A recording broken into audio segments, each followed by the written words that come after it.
Olá e bem-vindo a mais um episódio de Índia e a Esquerda Global. Se você é novo no programa, por favor, clique no botão de inscrever-se. Além disso, considere tornar-se membro do YouTube, apoiador no Patreon ou fazer uma pequena doação usando o link na descrição. Sem mais delongas, deixe-me dar as boas-vindas ao nosso convidado desta noite, o professor Mohammad Marandi. O professor Marandi leciona na Universidade de Teherã, no Irã. Professor Marandi, bem-vindo e Singmal. Professor Marandi, welcome back to Indian Global Left. Muito obrigado pelo convite. É sempre um prazer participar do seu programa.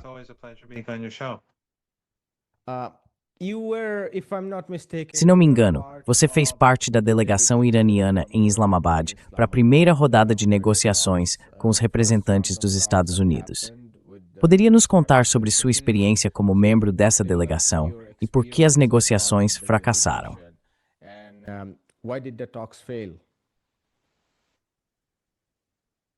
Bem, desde o início, quando deixamos o Irã, Teherã, no aeroporto, no avião, e quando chegamos ao hotel, todos com quem conversei na delegação estavam céticos. Eles não acreditavam que houvesse muita chance de um acordo. A razão eram as experiências passadas com os Estados Unidos. Antes da Guerra de 12 Dias, nós negociamos, mas eles estavam conspirando para iniciar uma guerra. Depois, antes desta guerra, estávamos negociando novamente. O ministro das Relações Exteriores de Omã disse que havia um progresso significativo, e então eles iniciaram a guerra. Portanto, os iranianos estavam céticos. É claro que as forças armadas iranianas estavam se preparando para a guerra, assim como antes da Guerra de 12 Dias e desta. Quero dizer, esse mito contínuo de que o Irã foi pego de surpresa não é verdade. Naquela época, o Irã sabia que algo estava acontecendo. Não sabia exatamente o dia ou a hora, mas esperava por mais.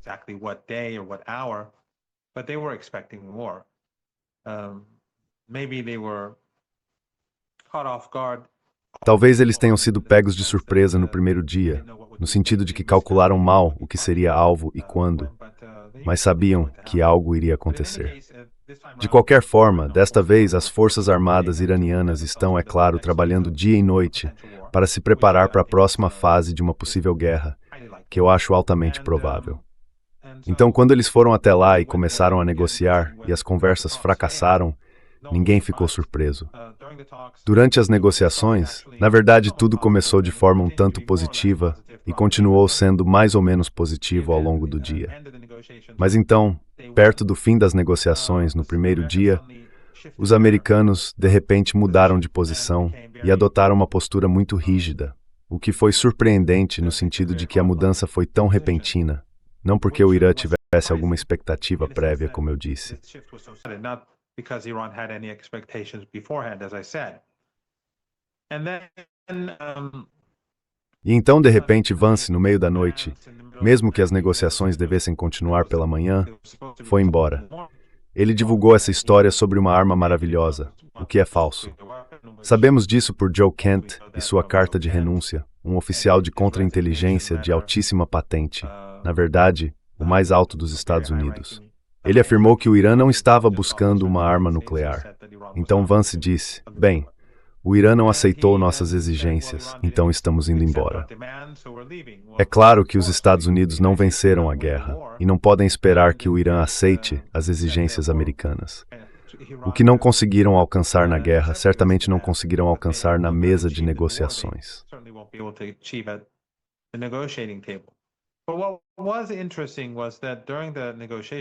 O que foi interessante é que durante as negociações, o lado iraniano não ligou para Teherã nenhuma vez. O principal negociador, o presidente do parlamento, Dr. Kalibaf, teve uma longa conversa com o líder, Ayatollah Sayed Mojtaba Khamenei, antes, e então veio preparado para negociar com sua equipe. Mas Vance estava cercado, é claro, por dois defensores de Israel, um à sua direita e outro à sua esquerda, Witkoff e Kushner. Mais importante, porém, ele fazia ligações o tempo todo, e era óbvio que não tinha autoridade. Tudo aquilo era apenas uma farsa. Uma das pessoas para quem ele ligou eram defensores de Israel foi Netanyahu.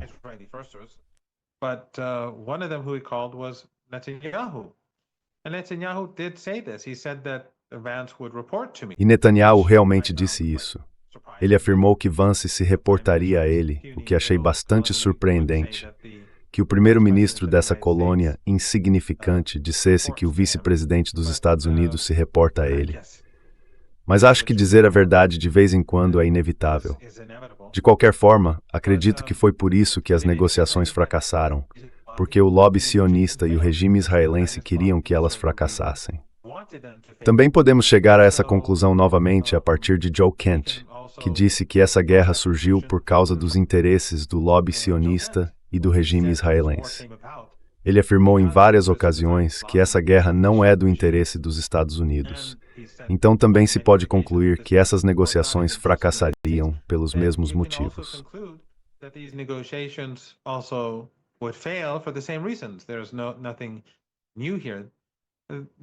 Não há nada de novo aqui. Mas você sabe, assim como antes da Guerra de 12 dias e antes desta guerra, a Guerra do Ramadã, a guerra de aproximadamente 40 dias, sob essa perspectiva da guerra, os iranianos foram à mesa de negociações em todas as 3 ocasiões. A Guerra de 12 dias, essa guerra e agora por 2 motivos. Um é ver se pode haver uma solução razoável. Obviamente isso é uma questão, embora nas 3 ocasiões eles estivessem bastante céticos.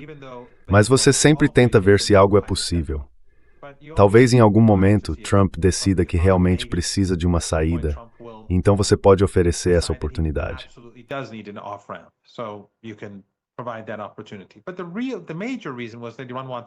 Mas o principal motivo foi que o Irã queria que a comunidade internacional e o povo iraniano vissem que estávamos dispostos a resolver essa crise.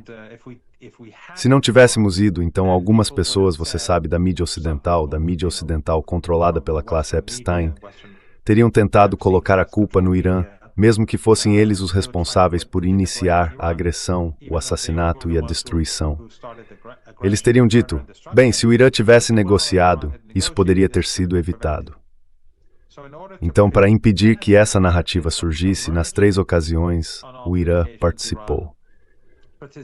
E acho que isso teve um enorme efeito, porque acredito que você também percebe, e as pessoas em outros lugares percebem, que em todo o mundo a opinião pública apoia o Irã e o eixo da resistência.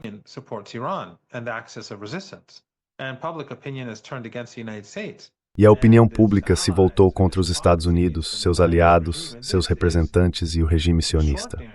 Isso é extraordinário, porque por 47 anos, a narrativa anti-Irã sempre foi muito dominante, muito eficaz, e agora tudo isso está desmoronando. Eu já dei esse exemplo antes, acho, do livro Going to Tehran, se não me engano. Eu disse que é um bom livro para as pessoas lerem, de Flint e Hillary Leverett. Ele trata da experiência deles como altos funcionários da Casa Branca.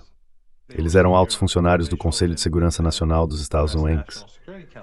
Quando escreveram Going to Tehran, foram duramente criticados por todos na classe política dos Estados Unidos.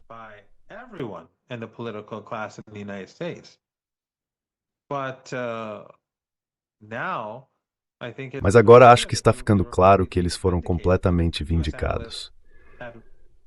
Se os analistas dos Estados Unidos tivessem lido o livro deles e refletido, se em vez de ouvir os sionistas tivessem sido objetivos em relação ao que o livro diz e a história passada das relações entre os Estados Unidos e o Irã, não estaríamos nessa situação.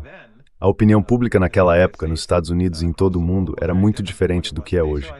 Então, acho que o fato de o Irã ter ido à mesa de negociações é algo positivo. Mas no fim das contas, e estou meio que indo além das perguntas, essa guerra ainda não acabou. E estamos chegando a um ponto muito crítico nos próximos dias e semanas.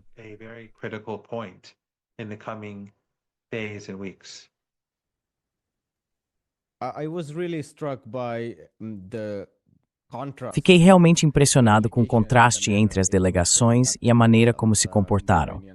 Do lado iraniano, tínhamos o Dr. Ghalibaf, o Dr. Araghchi e outros, doutores, pessoas que conhecem não apenas o próprio país, mas também culturas de todo o mundo.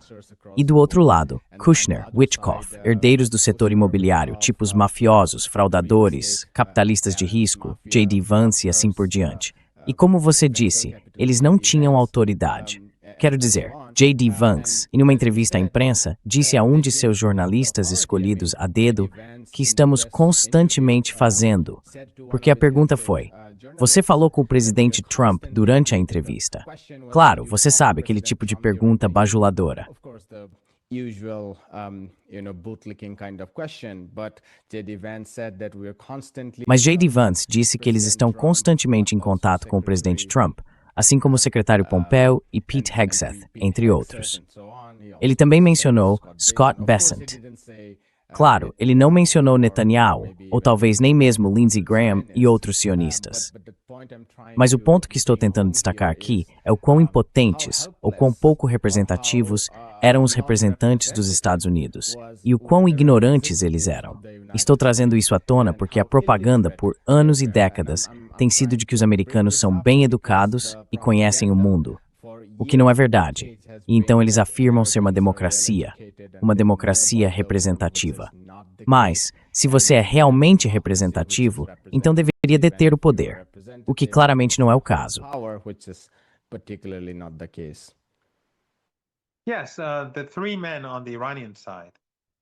Sim, os 3 homens do lado iraniano tinham doutorado. O Dr. Galibov, que também era general, ele foi comandante na guerra, tem doutorado e é professor associado na Universidade de Teherã. O Dr. Araghchi, o ministro das Relações Exteriores, também tem doutorado. E o Dr. Hadi Bagheri, que liderou as negociações nucleares há 4 anos, é vice-chefe do Conselho Supremo de Segurança Nacional e vice para Relações Internacionais. Ele também tem doutorado e leciona em uma universidade em Teherã. Esse é o lado iraniano. E o outro lado, é claro, como você mencionou.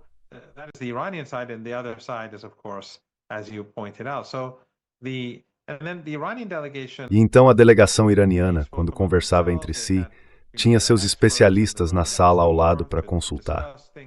Mas os americanos, embora tivessem, pelo que entendo, uma delegação muito maior que a dos iranianos, o chefe da delegação, o vice-presidente dos Estados Unidos, não tinha absolutamente nenhuma autoridade.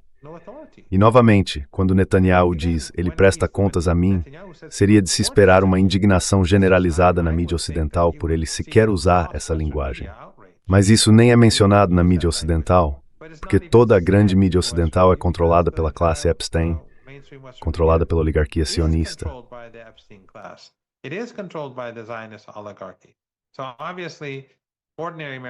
Então, obviamente, os americanos comuns não vão receber nada disso, e as pessoas ao redor do mundo que perdem tempo assistindo a CNN também não.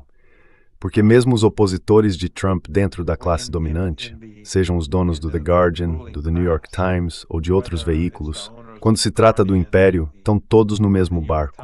Todos vão antagonizar o Irã, todos vão tentar culpar o Irã. Eles podem atacar Trump, podem dizer que ele estragou a guerra, que fez um trabalho terrível ou que calculou mal. Mas ainda assim farão seu papel em demonizar o Irã. Sabe, toda aquela história sobre dezenas de milhares de manifestantes pacíficos sendo massacrados nas ruas era notícia completamente falsa. Tudo foi promovido pela mídia ocidental coletiva para preparar o terreno para a guerra, para preparar o terreno para esses ataques genocidas.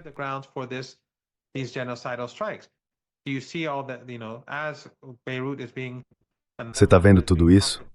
Sabe, enquanto Beirute e o Líbano são bombardeados todos os dias, eles estão cometendo genocídio e limpeza étnica lá. Alguém vê a mídia ocidental indignada? Claro que não. Todos os dias eles estão massacrando palestinos em Gaza. Vemos alguma indignação no Ocidente? Não, eles viram o rosto.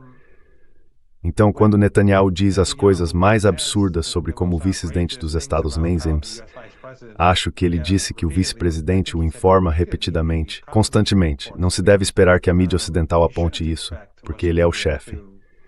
Voltando ao que Joe Kent disse, eu menciono Joe Kent com frequência, não porque ele tenha revelado algo que você, eu e seus espectadores já não soubéssemos. Todos nós sabemos disso há anos. Mas o fato de ter vindo de dentro do sistema, de um funcionário de tão alto escalão, basicamente reforça nosso argumento.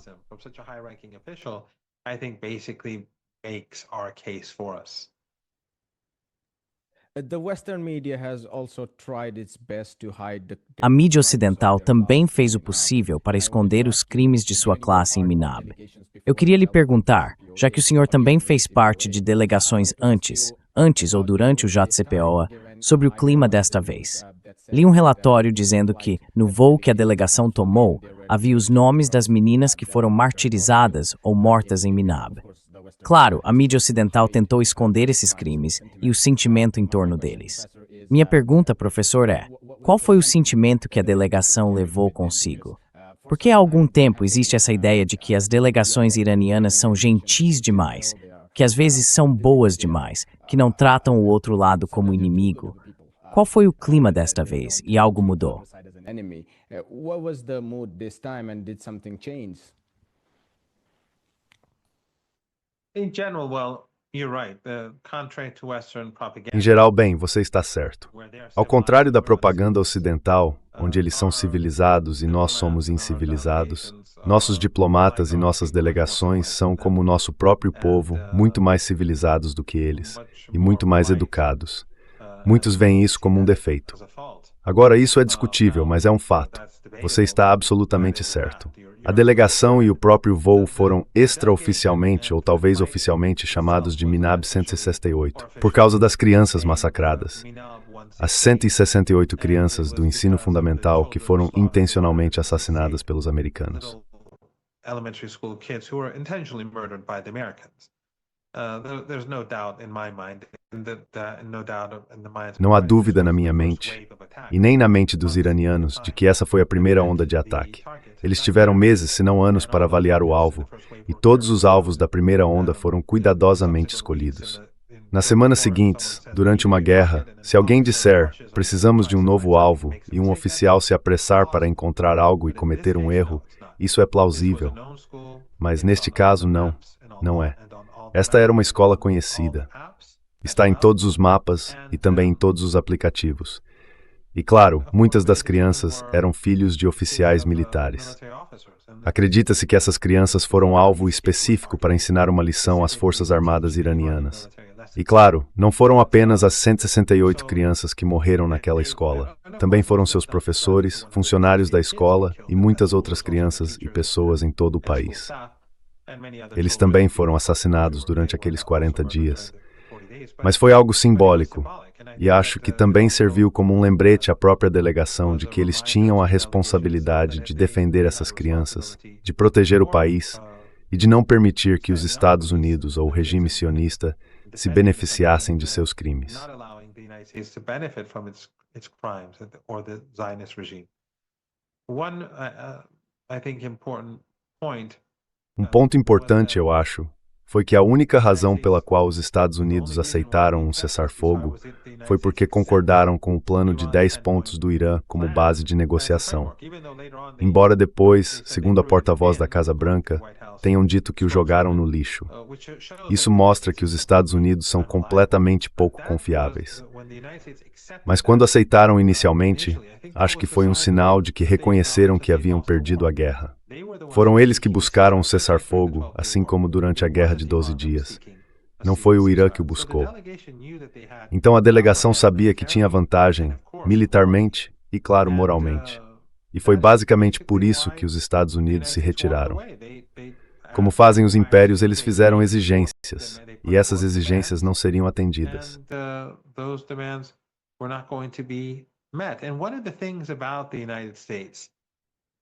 E uma das coisas sobre os Estados Unidos, e isso é algo que acredito que alguns negociadores iranianos no passado calcularam mal, especialmente durante os anos de Rouhani, é que, quando você fala com os americanos e oferece concessões por boa vontade para resolver um problema, eles não veem dessa forma. Eles veem isso como um sinal de fraqueza. Então, no passado, sempre que os iranianos apresentavam concessões como um gesto de boa vontade, os americanos redobravam a aposta. Acho que gradualmente os iranianos estão compreendendo melhor a realidade dos Estados Unidos e que negociar com o império precisa ser feito de maneira diferente. De qualquer forma, no momento, estamos onde estamos. Mas a guerra continua. Eles estão massacrando pessoas no Líbano. O Líbano fazia parte do cessar-fogo. Lebanon was a part of the ceasefire, and then the Pakistani Prime Minister Então o primeiro-ministro do Paquistão disse isso explicitamente. Mas duas coisas aconteceram. Uma foi que Netanyahu foi contra, assim como ele destruiu as negociações. Ele destruiu o cessar-fogo. E, novamente, isso mostra quem está no comando. Definitivamente não é Trump. Como Tucker Carlson disse, ele é um escravo, mas um escravo que ainda é responsável por suas ações criminosas. Netanyahu destruiu tudo, mas o primeiro-ministro do Líbano também destruiu. E isso é uma das coisas interessantes. O primeiro-ministro libanês poderia ter conseguido um cessar-fogo sem pagar nenhum preço político e poderia ter salvado a vida de muitos cidadãos libaneses. Mas ele escolheu não fazê-lo, porque estava colaborando com Netanyahu e Trump.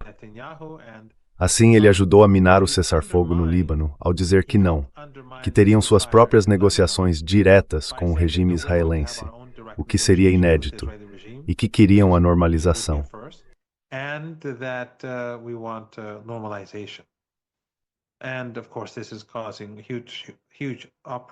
E claro, isso está causando uma enorme comoção no Líbano, e também levou à morte de muitos libaneses.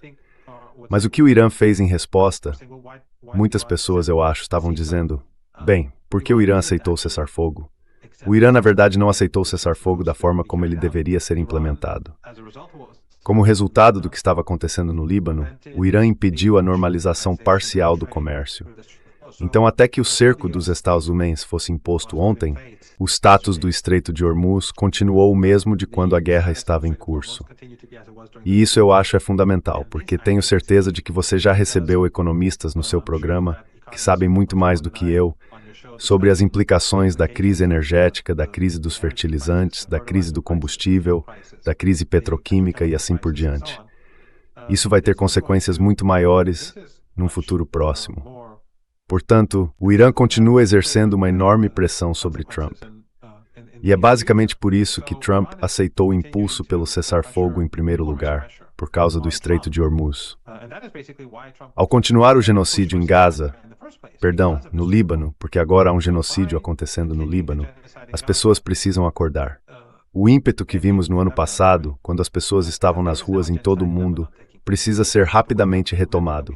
Estão massacrando em Gaza e estão massacrando ainda mais no Líbano, promovendo uma limpeza étnica no país.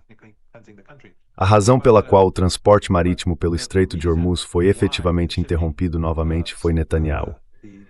Então Netanyahu, a aliança sionista Netanyahu-Trump, é responsável pelo que está por vir.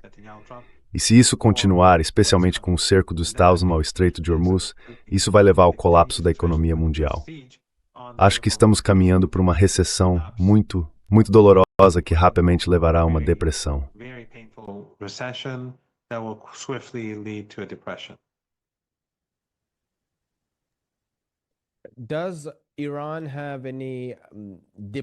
O Irã tem algum vínculo diplomático ou de outro tipo com Nawaf Salam e o governo de Josephine em Beirute? Estou perguntando porque a grande mídia não fala sobre as camadas existentes no Líbano. Eles dizem que há uma conversa direta entre o Líbano e Israel sobre um cessar-fogo, como se representassem todo o Líbano. Isso, é claro, está sendo intermediado por Washington e pelos Estados Unidos para desvincular o Irã da questão palestina em seu cerne. Então, você poderia nos contar um pouco sobre a relação do Irã com o governo em Beirute e explicar esse grupo reacionário de pessoas que Washington reuniu em nome das negociações?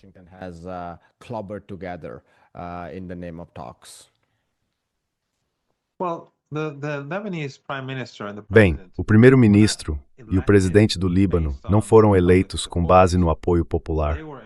Eles foram impostos ao Líbano sob coerção pelos americanos e seus procuradores regionais, os sauditas, os cataris, os emiradenses, que são basicamente agentes dos Estados Unidos, com visões de mundo diferentes, mas ainda assim agentes dos Estados Unidos. E eles, é claro, estão empurrando o Líbano na direção que os Estados Unidos desejam. A opinião pública no Líbano, como as pesquisas sempre mostraram, é completamente contrária à normalização com o regime israelense. Então, por que o primeiro-ministro libanês instalado pelos Estados Unidos insiste em negociações diretas, e seu grupo, e por extensão o presidente também? É porque eles são agentes dos Estados Unidos.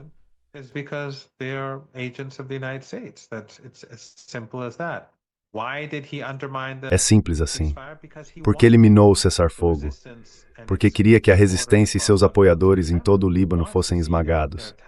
Ele quer ver suas cidades bombardeadas e seu povo massacrado, porque acha que isso mudará o equilíbrio de poder a seu favor. E assim ele, mais uma vez, como eu disse, minou o cessar-fogo que os iranianos e os americanos haviam acordado, junto com Netanyahu. E é por isso que estamos onde estamos. Os americanos querem separar o Irã da questão palestina porque ninguém além do Irã e de seus aliados se importa com os palestinos. Mais ninguém.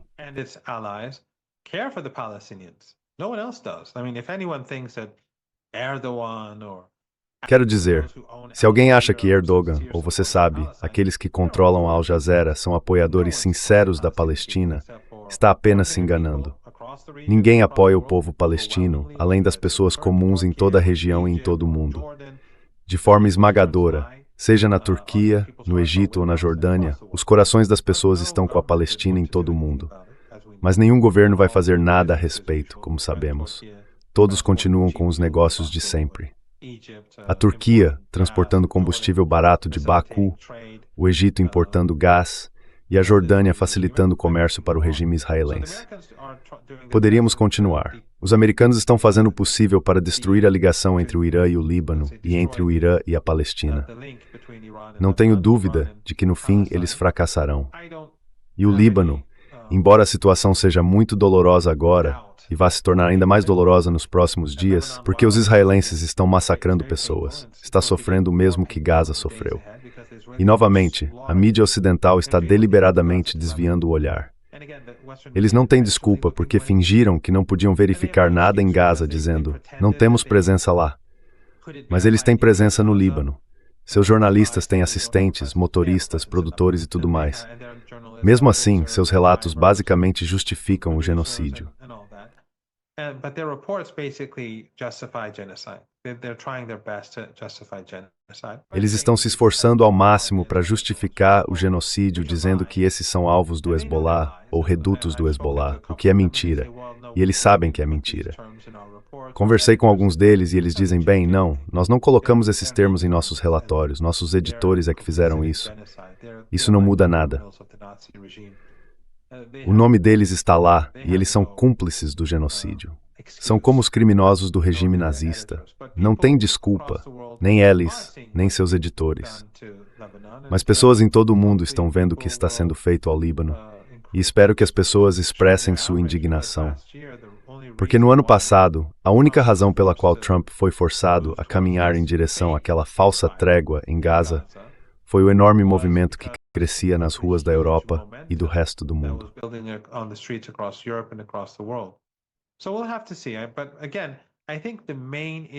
Então teremos que ver. Mas novamente acho que a questão principal, o campo de batalha que determinará o destino de todos, é a guerra silenciosa. E essa é o Estreito de Hormuz. Cada hora em que esse estreito permanece fechado, é como uma bomba-relógio se aproximando da explosão. Acho que, se Trump não recuar e não aceitar as exigências do Irã em relação ao Líbano e à soberania iraniana, o mundo enfrentará uma catástrofe, e Trump também.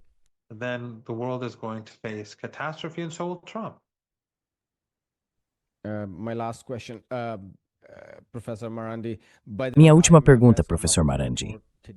A propósito, o FMI divulgou hoje um relatório documentando os danos causados à economia global. Eles disseram que isso já aconteceu e que o crescimento econômico global, por pelo menos um ano, será significativamente menor do que o que haviam estimado antes.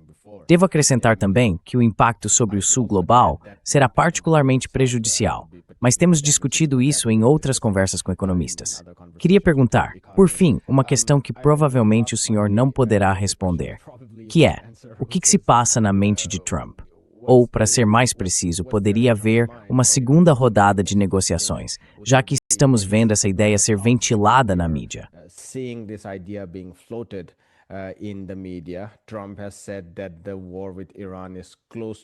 Trump disse que a guerra com o Irã está perto de acabar, em uma de suas entrevistas na Fox News, insinuando uma segunda rodada de negociações. O exército dos Estados Unidos também afirma ter interrompido completamente o comércio econômico de entrada e saída do Irã por via marítima, o que é uma completa mentira. Tenho acompanhado os dados, especialmente os dados de comércio entre Irã e China, E isso é claramente falso, com base nessas estatísticas. Mas vocês estão se preparando para uma segunda rodada de negociações e uma segunda visita?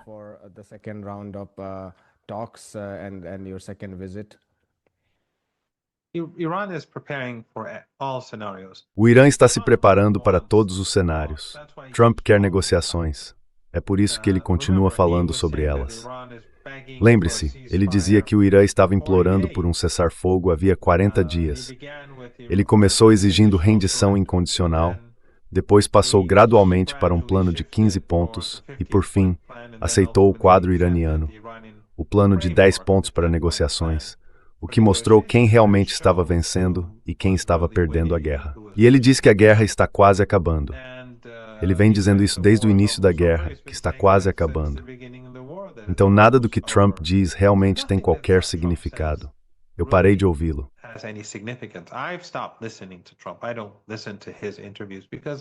Eu não ouço as entrevistas dele porque nada muda para mim. Qualquer coisa que ele diga pode mudar em 2 minutos, 2 horas ou 2 dias. O que importa para o Irã são os fatos concretos. Deixe-me voltar ao cessar-fogo. Os Estados Unidos o violaram por não incluírem o Líbano, por causa de Netanyahu. Teherã disse, certo, vocês estão violando a parte de vocês no acordo. Não vamos permitir que aqueles navios que deveriam ser adicionados à lista, aquelas que mandam Stiller pelo Estreito de Hormuz, operem.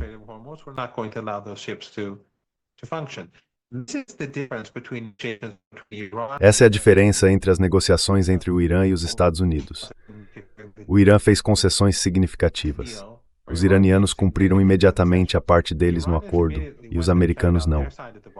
Durante o governo Obama, os iranianos estavam constantemente tentando pressionar os Estados Unidos a cumprir sua parte do acordo, mas isso não acontecia. E então, é claro, Trump mais tarde rasgou o acordo. Desta vez, assim que os Estados Unidos o violam, os iranianos dizem, vocês não vão fazer isso, então sem navios. E respondem imediatamente.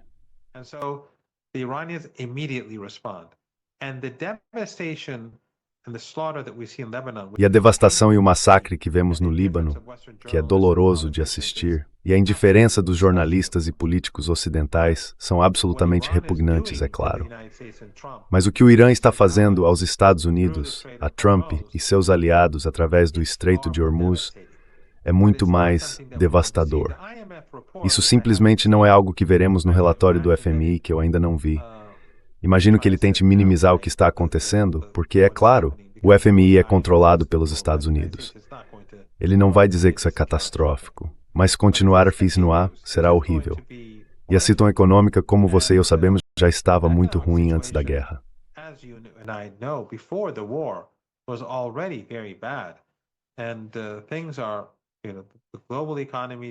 E as coisas estão, você sabe, a economia global, a economia dos Estados Unidos, as economias ocidentais, estão em sérios apuros. Essa catástrofe econômica terá impacto em vários níveis. Não apenas porque a escassez de fertilizantes vai aumentar drasticamente. Isso é apenas a ponta do iceberg neste momento. Nós não vemos o que realmente está acontecendo. Está tudo abaixo da superfície, em grande parte.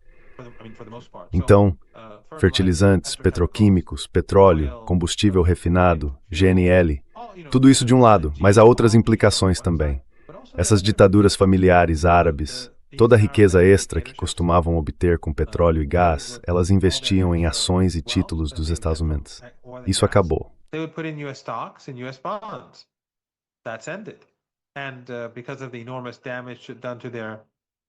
E por causa dos enormes danos causados às suas economias, porque foram cúmplices na guerra e o Irã teve que retaliar, eles vão ter que usar aquele dinheiro que já está em ações e títulos dos Estados Unidos, ou em outros lugares os ativos que compraram, para poder se recuperar.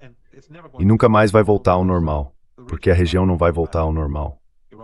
O Irã continuará controlando o Estreito de Hormuz no futuro.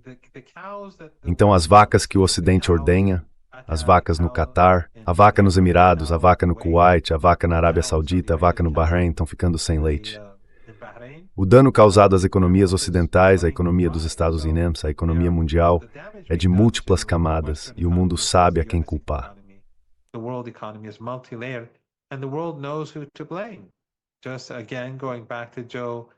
Mais uma vez, voltando a Joe Kent, é o lobby sionista e o regime israelense. Então são Netanyahu e Trump como seus representantes que as pessoas ao redor do mundo irão culpar. A pressão ao redor do mundo aumentará contra os Estados Unidos porque os países sofrerão, e a pressão dentro dos Estados Unidos também crescerá. As pessoas se voltarão cada vez mais contra esse regime genocida que neste momento está cometendo genocídio. E novamente, volto àquele livro, Tehran. Se os Estados Unidos tivessem escolhido um caminho diferente e desobedecido seus senhores sionistas, não estaríamos onde estamos hoje.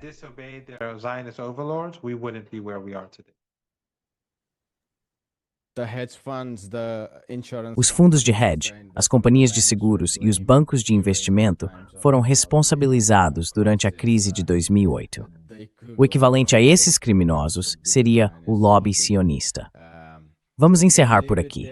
Professor Mohammad Marandi, muito obrigado pelo seu tempo e tenha um excelente restante de dia. Have a wonderful rest of the day ahead. Você também. Espero que você tenha um ótimo dia e espero que seus espectadores também tenham um bom dia. E aconselho todos a realmente lerem Indo para Teherã. É uma revelação sobre a realidade das relações entre os Estados Unidos e o Irã.